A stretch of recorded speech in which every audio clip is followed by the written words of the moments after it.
Welcome to the Talking Tenancies podcast, brought to you by the Residential Tenancies Authority. I'm your host, Belinda High. Join me as we explore everything you need to know about renting in Queensland with experts from the RTA and industry. We're here to help make renting work for everyone.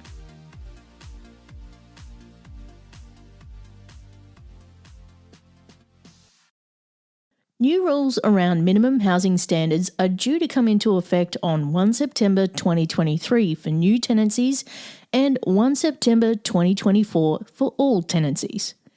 Minimum housing standards aim to ensure rental properties are safe, secure and functional. They will give tenants, residents, property managers and owners more clarity around the essential requirements and maintenance obligations for Queensland rental properties. Today's expert from the RTA is Sam Gaylor. Thanks, Sam, for joining us. Thank you. Now, Sam, can you tell us about what you do at the RTA and what you're responsible for? Yes, certainly. So I'm the Principal Project Officer for the Housing Legislation Implementation Group. Pretty sure they just give me that title so that I can fumble over it in a podcast. But essentially, I'm working on a project around the changes to the legislation, including the minimum housing standards. Yes, and there's so much to cover, and that's what we're going to talk about today. So what are minimum housing standards and when do they come into effect? Sure. So the minimum housing standards is designed to provide greater clarity around the standards that a rental property must meet to ensure that it is safe, secure and functional. So it just sort of sets and outlines what are the minimum standards that need to be met. These minimum housing standards come into effect for new tenancies from 1st of September 2023 and then for all tenancies from 1st of September 2024. So it is a phased approach. This means from the 1st of September 2023 onward, if a new tenancy agreement is being signed, that rental property will need to meet these minimum housing standards. That will include renewed agreements, so where there's already existing tenants, but they are renewing the lease. And then from the 1st of September 2024, minimum housing standards will apply to all rental properties regardless. So it'll be all encompassing at that point. That will also pick up any of the periodic leases or rental properties that are on longer leases which haven't been renewed after the 1st of September 2023. So it will capture everything. Minimum housing standards. So these expand on and clarify the existing legislation. So the existing legislation states that the property must be fit to live in good repair, and meeting all health and safety requirements. Minimum housing standards are the final phase of stage 1 rental reform. So these have been coming into effect in stages over the past 3 years, and that's under that Housing Legislation Amendments 2021. We have had consultation for stage 2 rental reforms. That closed recently, and we'll update all our customers as we know more in the months ahead. So under minimum housing standards, the property needs to be weatherproof and structurally sound. So what exactly does that mean? Yeah, it's a really good question. So weatherproof means that the roofing or the windows must prevent water from entering the premises when it rains. So if it rains and it leaks inside the house and you've got to go and run and get a bucket to put it under the leak, that's not meeting the minimum housing standards. Structurally sound means that the building must be safe for the tenant to live in.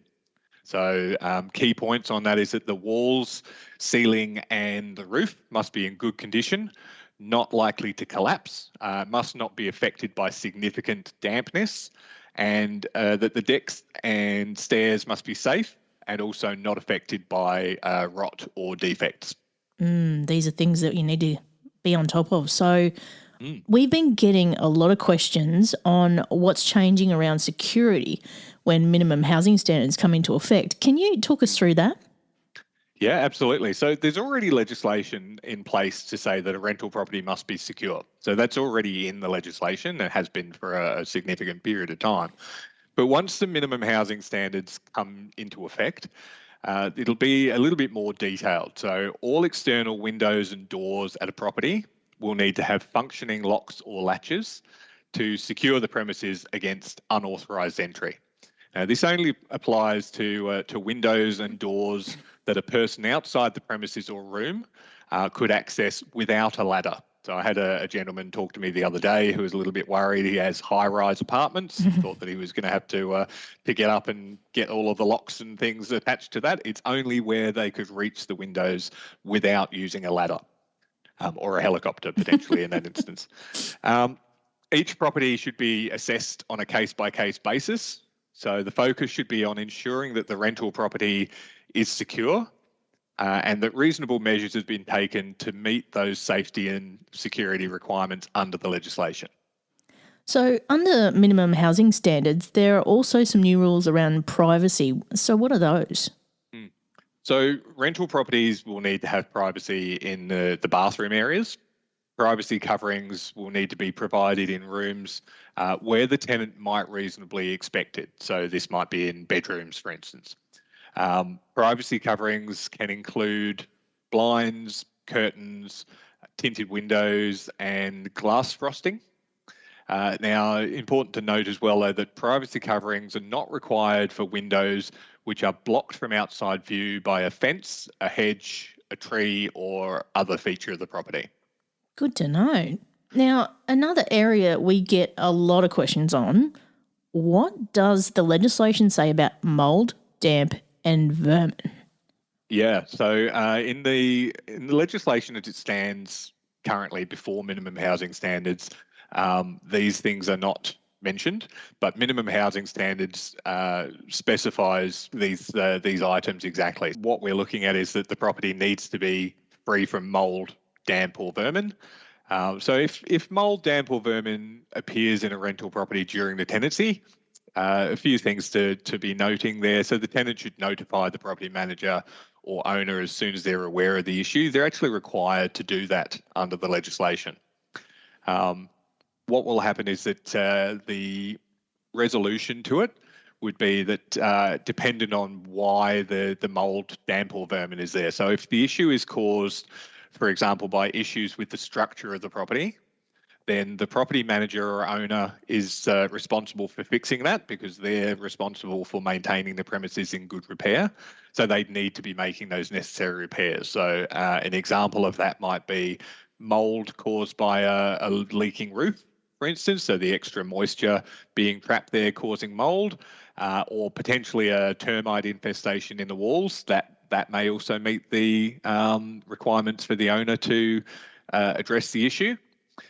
The property manager or owner is also responsible for fixing any issues that are caused just by a reasonable use of the property. So an example of that is, let's say, a leaking shower, which can't be turned off, or a stovetop that doesn't work.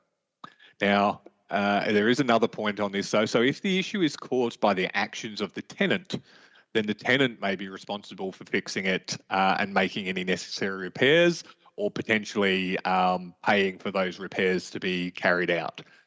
So as an example of that, you may see that mould can be caused, again, by that excess moisture, but that may be created by a tenant if they allow steam to build up in a bathroom by not using extractor fans or properly ventilating the area, or by not cleaning the area properly, because the tenant is responsible for cleaning the property while they're living in there.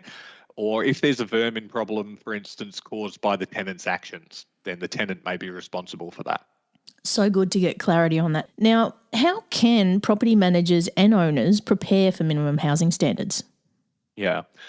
So the best way is to visit the Residential Tenancies Authority website, where you can find that full list of minimum housing standards, and make sure that your property complies with these standards before they apply to your rental property. So getting in before they come into effect, we would absolutely recommend.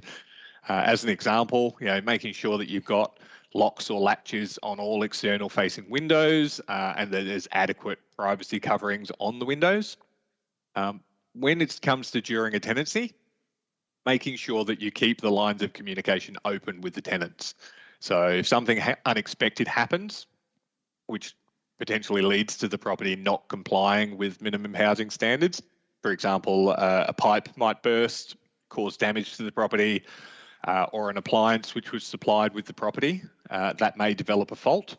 If something like this does happen, follow the emergency repair process. So this is outlined on the RTA website, and make sure that you keep the tenants informed if there are any delays or if entry to the property is needed. What will these legislation changes mean for tenants? Certainly. So the legislation changes will give tenants more options if they believe that the property doesn't meet minimum housing standards. So once the minimum housing standards come into effect, repairs to bring the property up to these standards will be classified as emergency repairs. There's a specific processes that tenants can follow for emergency repairs, and they'll be able to follow that where it relates to minimum housing standards. So if a tenant or tenants have just moved into the property, they may also have the ability to give notice and leave the property within the first 7 days on the grounds that the property does not meet minimum housing standards. However, I'll preach caution with that because as ever in these situations, you need to make sure that you're being careful and following the legislation closely. Because if the property manager or the owner doesn't agree with the tenant's position and they believe that the property does meet minimum housing standards, they may then apply to take the matter to QCAT. So QCAT being the Queensland Civil and Administrative Tribunal. QCAT, if it's presented to them, will offer both sides a chance to give evidence. But if they find that the property did in fact meet the minimum housing standards, they may order something like compensation for breaking the lease to the property manager or the owner. So we'd always encourage the tenant to talk to the property manager or owner in the first instance if they think that the property doesn't comply with minimum housing standards, and try to come to an arrangement. So it's often the quickest and easiest way to deal with any tenancy issues. Now, you've mentioned emergency repair process a few times here, Sam. What is the emergency repair process? So emergency repairs are actually specifically defined in the Residential Tenancies and Rooming Accommodation Act 2008.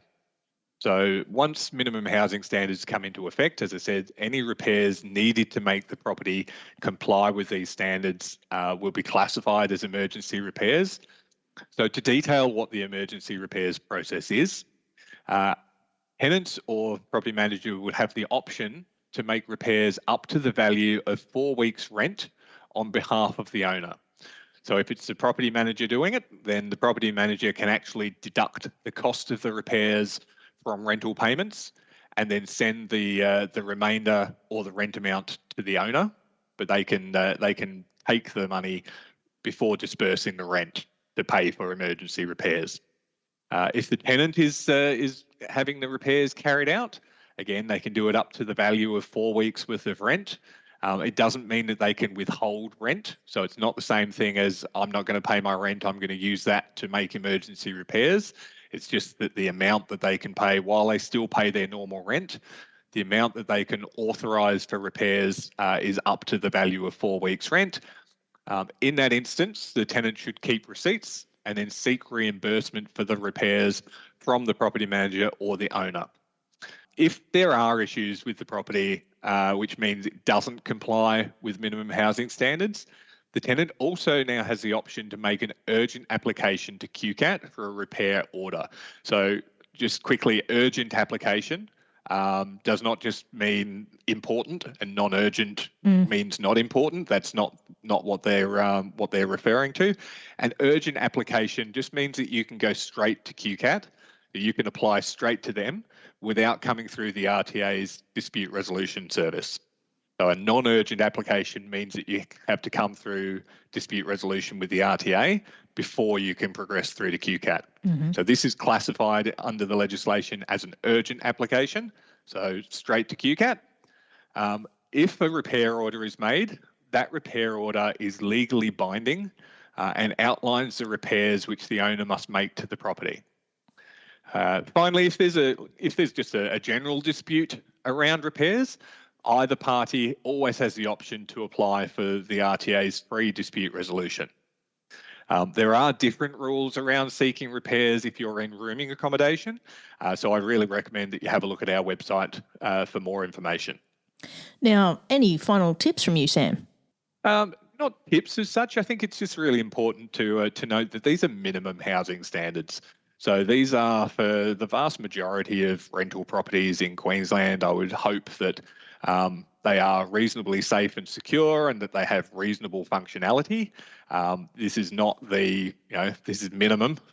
This is the minimum kind of safe property that you can expect to have to be able to feel safe, to be able to feel secure, and to have everything in the property working. And minimum housing standards just helps to clarify exactly what that looks like. So it makes it less confusing for people, hopefully, and makes it very clear that this is the minimum and that you need to be able to meet this. Amazing. Well, thank you, Sam, for helping us to get a greater understanding of minimum housing standards and what these legislative changes mean for everyone renting in Queensland.